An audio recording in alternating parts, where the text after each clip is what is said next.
Ladies and gentlemen, after calling one of the biggest upsets in tournament history yesterday, a lot of people asking me, is it really true? Is your bracket in the 101st percentile? And guys, this is the actual documented proof.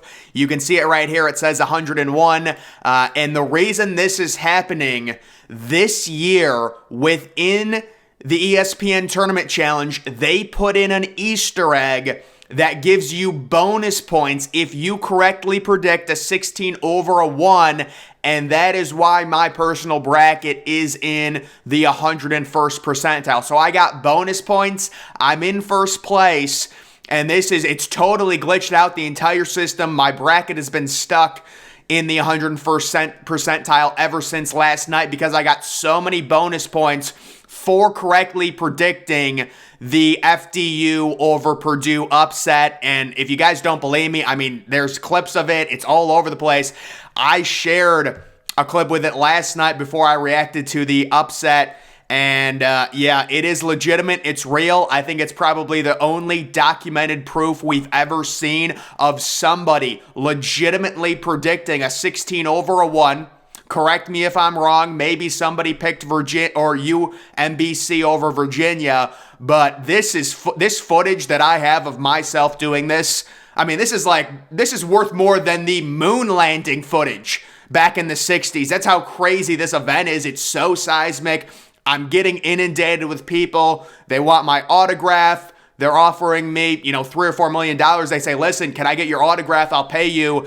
I said, no, just donate it to charity. It's okay. I don't want it. But yeah, no, my bracket right now, it's in the 101st percentile. I do wonder if it'll be bumped up at all. Maybe it'll make it to the 102nd.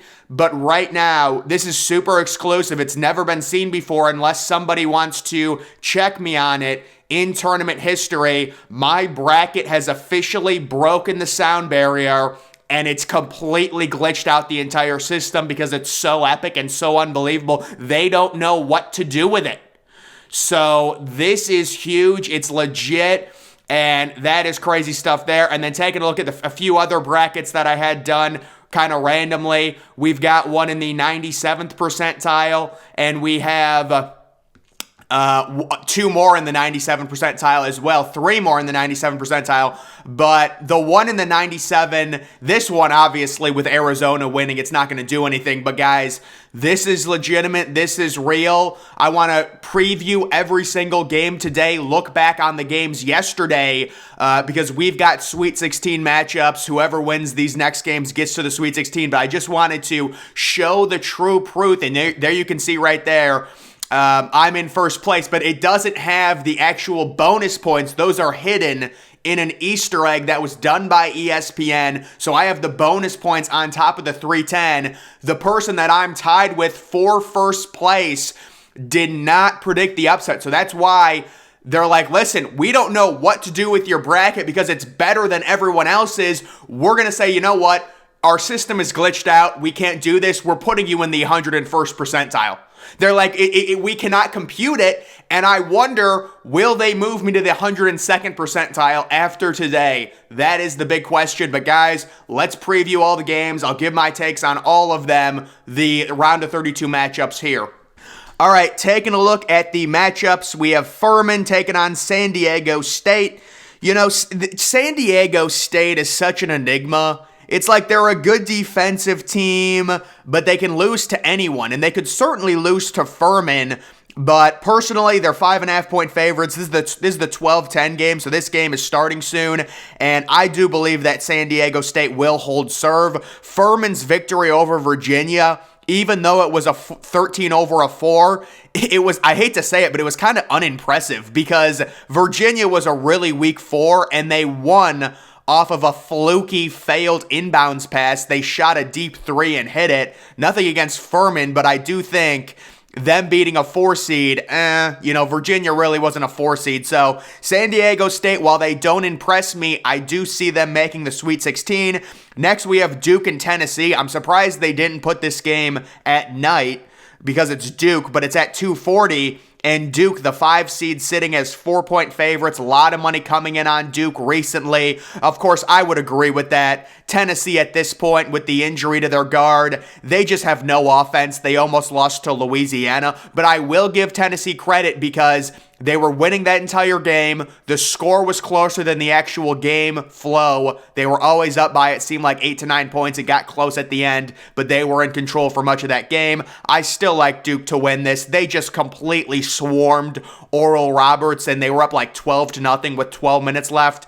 The game was over at that point. So Duke right now, really deep. All of their true freshmen at this point really aren't true freshmen anymore because it's like game 30, 5 for them or 36. So I do think Duke wins that one kind of chalky, even though it's a 5 over a 4. They are favorites. Next, we have Arkansas and Kansas. So this is a really zesty one. How about a 1 seed? Only 4-point favorites over an 8 seed. Bill Self, questionable. He was in the hospital. I don't know if he'll be here for this game. This is the 5:15 late afternoon. Or is 5:15? Yeah, 5:15 is late afternoon, because 6 o'clock is like dinner time. So 5:15 has to be characterized as late afternoon. So this is, a late afternoon game. And Arkansas, they didn't even play that well when you look at their numbers versus Illinois, but they still completely controlled that game. They have 2 lottery pick guards. They've got another veteran guard who can score. These 1 seeds are so suspect, guys. They really are. I could very easily see Arkansas winning this game. I did not have Kansas making my Final Four, and we'll have to see what ends up happening. But to me, that game is kind of a toss-up. The way Arkansas played against Illinois, they only shot like 40% or 38% from the field, and they still easily won. I know Kansas played well against Howard, but you can't really take too much into that. We'll see what happens. I think Kansas wins personally, but this is March Madness, dude, especially in a game like that. Who knows? Princeton and Missouri. So I am going to go with Princeton here. I think they are I guess Fairleigh Dickinson has to be the true Cinderella, even if they lose, because they are a 16 seed. But if Princeton gets to the Sweet 16, they're kind of this year's St. Peter's, and you're facing a Missouri team. I thought Missouri was a little bit of a weak 7 seed. They did beat Utah State, but if you actually look at that game flow against Utah State really, very unlike them. They went 4 of 25 from 3. They're normally a top 30 3-point shooting team in terms of overall efficiency. So Missouri got a little bit lucky. I respect that they won. Certainly, they proved me wrong. But I'm going to have to go with Princeton as 6.5-point underdogs making a run to the Sweet 16. And it's not really that I think Princeton is this crazy team, but it's just this is how it goes in March. You've got your underdogs that have momentum. They keep games close, and they find a way to win at the end. Next, we've got another 1 seed who could be in deep trouble. It is Houston, listed as 5-point favorites. The injury to Marcus Sasser, I believe it's a groin injury. That is a major problem for Houston. They played him against, Northern Kentucky. I don't know why he re-aggravated it. He's questionable for this game. I'm guessing he tries to tough it out because Houston's season is on the line, and this was a horrible job by the committee putting Auburn as a 9 seed and basically giving them the home court advantage in the second round against a 1 seed. That is crazy. I cannot believe that happened. I think they just completely missed it. This game's in Birmingham, Alabama. How do you give the 9 seed home court against a 1 seed? What did they do to deserve that? I don't know. We need Houston to win this game, even if it's just by a point. Survive and advance. Hopefully they get more healthy. But Houston right now is absolutely on the brink.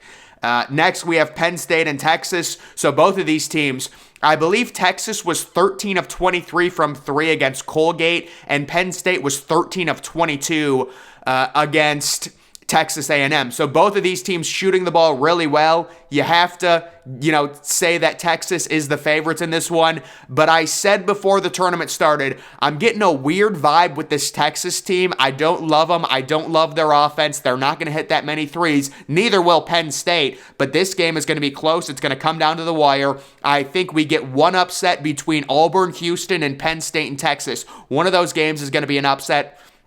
That's my prediction on that. Northwestern, UCLA, I think is a blowout. Maybe Northwestern surprises me, but UCLA, they look like a power keg. They look like a juggernaut right now. the Pac-12 with Arizona losing, it's on high alert. Certainly, and then USC losing as well to MSU, but UCLA to me has just too good of an offense, even with the injury to Jalen Clark. He's more of a defensive player. It's a very hard injury, but it should not affect them too much against Northwestern. They are sitting 7.5-point favorites in that one. And then you have Maryland and Alabama is another 1 seed. Brandon Miller apparently has a groin injury. I don't know what is going on with these 1 seeds this tournament, but Alabama in the South region, you've already got the 2 seed knocked out. You've got the 4 seed Virginia knocked out. It is smooth sailing almost for Alabama, possibly a matchup with Baylor or Creighton, but if they have an injury to Brandon Miller, we know how obsessed Alabama is with shooting threes. If they're missing a bunch of threes, they go cold.